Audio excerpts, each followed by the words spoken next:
In recent months, the cost of everyday goods has significantly soared. From food to fuel, rent to utilities, prices are rising at an alarming rate. But what has caused these price hikes and who is bearing the burden? The silent force behind it all: inflation. At its core, inflation refers to the rise in the general price level of goods and services over time. This means that over time, the purchasing power of our money decreases. If simply put, is the gradual rise in the price across the economy. It impacts everything from your morning coffee to the roof over your head. But what exactly drives inflation? According to the Philippine Statistic Authority, as of January 2025, inflation in the Philippines stood and remained at 2.9%, up from its previous month 2.5% in November 2024. Among the major drivers of inflation in December 2024 were housing, utilities, and transportation. All essentials needs such as housing, water, electricity, and gas had gone through a noticeable increase by 2.9%, which is a sharp rise compared from its previous month. Amalia Coronado.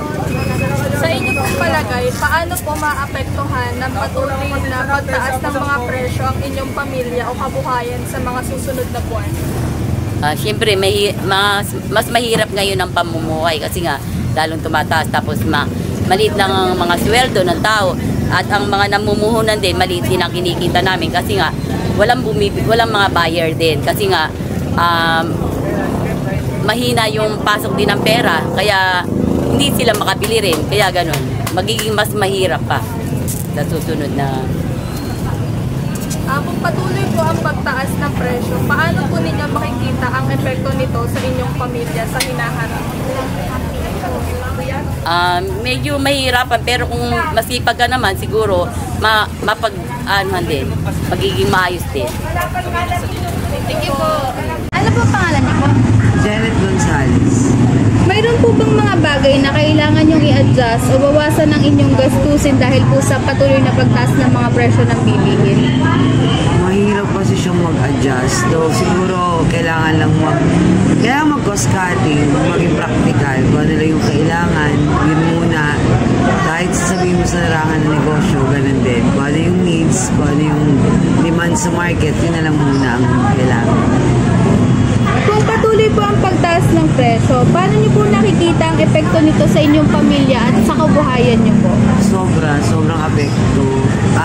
apektado ang buong pamilya.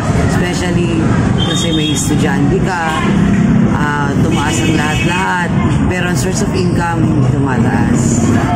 Kaya apektado halos lahat. While food, one of the most basic needs, has also seen a sharp rise in prices. For Filipinos, vegetable, meats, and rice, staples in our daily diets, have become some of the biggest contributors to inflation. In January 2025, food and non-alcoholic beverages alone registered an inflation rate of 3.8%.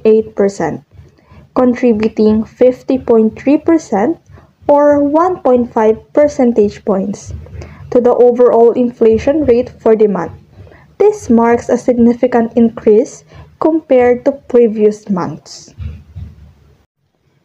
A closer look at the data reveals that the sharpest rises are seen in items like vegetables, tubers, and pulses, an increase of 21.1% in January 2025, up from 14.2% in December 2024. Similarly, meat and other parts of slaughtered land animals saw a 6.4% rise, and fish and other seafood saw a 3.3% increase. As these essential foods become more expensive, families are feeling the strain on their budgets. But what does this mean for everyday Filipinos who rely on these staples to feed their families? Ferrer Orejola. Paano po nakakaapekto sa budget nyo ang pagtaas ng mga pangunahing bilihin tulad po ng gulay, karne at bigas? Paano nakaka-apekto? Ay, nakaka-apekto. Naunti ang nabibili at mahal. Magkano po ang budget nyo noon? Kasing dami pa rin po ba ng inyong mga nabibili noon ang nabibili nyo sa ngayon? Ay, hindi na. Mas madami noon kaysa ngayon. Siyempre, mahal eh. Sa palagay nyo po, paano po makakaapekto ang patuloy na pagtaas ng mga pangunahing bilihin sa inyong pamilya? Buhay ay payat. Siyempre, kulang ang pagkain. Buhay ay payat. Okay po, thank Oh, you. Pangalan niyo? Culinary Puntiga, Taga-Nagkarlan. Sa palagay niyo po, anong mga produkto o serbisyo ang pinaka-apektado ng pagtaas ng presyo? Anong meron ang bigas? Ang manok, ang ating baboy, karning baboy, ang ating mga dilata, lalo na yung mga asukal, lahat yan. Yun. Sa inyo pong palagay, paano po maapektuhan ng patuloy na pagtaas ng mga presyo o inflation ang inyong pamilya o kabuhayan sa susunod na buwan? Ay, hindi ako nakakasigurado kung paano gawa nating biling mahal. Hindi nakakasigurado kung basta magsipag na lang ako. Sipag lang ito tayo, sipag. Kanyang mahal lang ating pagkain ay tali mo sipag at sakaling makalusot. It's not just a consumer who feels the pinch of rising prices. Local vendors are also struggling with inflation impacts. As their cost of good increases, they are forced to adjust prices, passing some of burdens onto their customer. Ano po ang pangalan nyo? Larcy Arbilo. Sa gitna po ng patuloy na pagtaas po ng mga presyo ng mga bilihin at ilang produkto nito, paano nyo po napapanatiling maganda ang kita? Lalo na po, halos nakakati po yung mga pwesto at kapareha po kayo ng mga tinda. Ano lang yung sinasalubong ko lang ang presyo. Parang yung mura, sinasama ko sa mahal, sinasalubong ko para konti lang yung kita pero hindi ka naman lugi. Ganun ang gawa ko. Sinasalubong. Paano nyo po napapanatiling abot kaya ang inyong mga tinitinda kahit na tumataas po yung mga presyo? Yun sa pagsapit sa presyo ng yung mataas.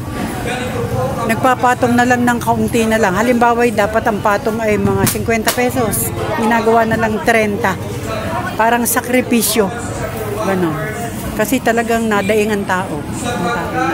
Ano po yung nararamdaman mo para sa inyong kabuhayan habang patuloy pa rin ang pagtaas ng mga bilihin? Parang pakiramdam ko ako hindi tatagal magtitinda. Parang pakiramdam ko ako laging malulugi. Pero nagtitiyaga kasi alam mo na, senior na ako pambili ng maintenance, gamot. Yan tinatawag. For these vendors, inflation isn't just a financial issue, it's personal. As price increase, their business struggle to stay afloat. And it's a challenge to balance stability while serving the community. Pangalan nyo? Marian. Sa gitna po ng patuloy na pagtaas ng presyo ng mga bilihin, paano po napapanatiling maganda yung kita nyo? Lalo na po halos tabi-tabi po yung mga pwesto ng kaparehan nyo pong mga tinda. Kailangan maging magandang gulay mo. Tapos lagi ka nakano sa customer mo. Para lalo kang lapitan. Kahit siya'y mahal, okay lang. Paano po napapanatiling abot kaya ang inyong mga tinitinda kahit na tumataas yung mga presyo? Ano yun? Paano nyo po napapanatiling abot kaya ang inyong mga tinitinda? Sinisikap kong maging sinisikap ko siya mapaubos para mapaabot yung Ano po ang nararamdaman nyo para sa inyong kabuhayan habang patuloy pa rin ang pagtaas ng mga bilihin? Okay lang. Isaya naman. From shoppers to vendors, the impact of rising food prices is undeniable. For some, it's about adjusting budget and coping with higher costs, while for others, it's a struggle to balance business survival with customer satisfaction.